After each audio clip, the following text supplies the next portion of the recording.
Hello friends, আজকে আমি achievers ম্যাগাজিনের যে প্র্যাকটিস সেট আছে সেই প্র্যাকটিস সেট থেকে আমি এই দুটি অঙ্ক নিয়ে এসেছি। তো অঙ্কে আসা যাক। 9:7 উভয় পদের থেকে কোন সংখ্যা বিয়োগ করলে নতুন অনুপাত 3:2 হবে।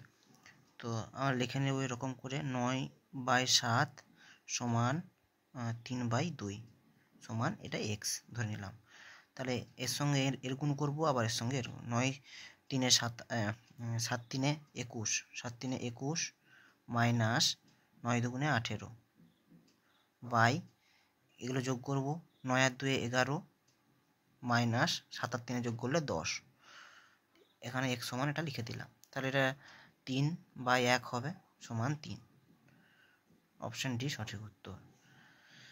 নেক্সট অঙ্কটায় আসা যাক। ABCD এর মধ্যে 36,500 টাকা ভাগ করে দেওয়ার ফলে A/C পাবে।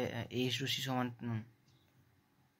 A/B, সরি এটা A/B হবে। A/B 2:3, BC পাবে 4:5 এবং CD হচ্ছে 7:8। তাহলে এ কত টাকা পেয়েছে আগে লিখে নিলাম। ABCD অনুপাতগুলো লিখে নিলাম। এ কত পাচ্ছে, AB 2:3, BC কত পাচ্ছে 4:5 আর CD কত পাচ্ছে 7:8। প্লট মেথডের সাহায্যে এগুলো ফিল আপ করে নেবো। এখানে 3 আছে মানে এখানেও 3 লিখে দেবো, ফাঁকা ঘরে এখানেও 3 লিখে দেবো। এখানে 5 আছে, এখানে পাশের ঘর ফাঁকা আছে মানে এই 5 এখানে চলে আসবে। সেরকম এখানে 4, এখানে কিছু নেই মানে 4 চলে আসবে। এখানে 7 আছে, এই লাইনটায় কিছু নেই মানে এখানে 7 বসিয়ে দিলাম। তো এবার এগুলো গুণ করে নেব। 4 2 8 7 56, আচ্ছা 4 7 4 3 12, 12 7 84, 5 3 15 7 105 ইস্টু 5 3 15 8 120।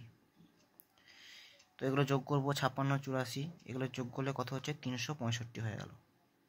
এই 365 সমান হয়ে গেল 36,500 টাকা। 36,500 টাকা কাটাকাটি যাবে, 1 দিয়ে কেটে দাও, ওটা 100 হয়ে গেল। তাহলে 1 সমান এখানে হয়ে গেল 100। এবারে বলেছে এ কত টাকা হবে, এর অনুপাত এখানে কত ছিল 56, তাহলে এ পাবে 56 গুণিত 100 সমান 5,600। সঠিক উত্তর হয়ে যাবে অপশান এ। খুব সহজ পদ্ধতিতে একদম শর্টকাট নিয়মে এই অঙ্কগুলো তোমরা করতে পারবে। তাহলে যদি ভালো লেগে থাকে তাহলে অবশ্যই চ্যানেলটি সাবস্ক্রাইব করবে এরকম আরও অঙ্ক পেতে। তো অনেক ধন্যবাদ বন্ধুরা।